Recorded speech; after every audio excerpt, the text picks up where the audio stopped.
விடுதலை புலிகள் அமைப்பிலிருந்து கருணாவை பிரிக்கும் சுழிக்கு அவருக்கு சமாதான காலத்தில் தாய்லாந்து என்ற ஒரு நாட்டை காட்டிய விடயம் முக்கியமான பங்கை செய்ததான விடயத்தை எத்தனையோ வருடங்களுக்கு பின்னர் இப்போதுதான் எரிக் சொல்ஹெய்ம் மீண்டும் சொல்ல தலைப்படுகின்றார், உறுதிப்படுத்த தலைப்படுகின்றார்.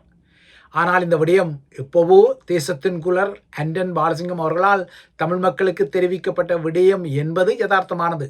ஆனால் இப்போதுதான் அது காலங்கடந்து தமிழர்களின் அரசியல் கையறு நிலைமை நீட்சியடையும் பின்னணியில் எரிக் சொல்ஹெய்மின் வாயிலிருந்து வந்திருக்கின்றது.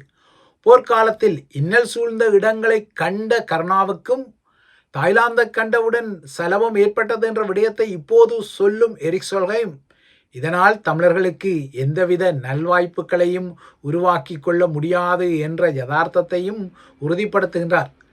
ஆனால் கருணாவில் தாய்லாந்தை கண்ட பின்னர்தான் மாற்றங்கள் உருவாகியிருக்கலாம். அதுவே அவரை தான் இருந்த சொந்த அமைப்பான விடுதலை புலிகளை பிளக்கும் திட்டங்களை போடுவதற்கு உத்வேகத்தை வழங்கியிருக்கலாம் என இப்போது சொல்ஹெய்ம் உறுதிப்படுத்த தலைப்படுகின்றார்.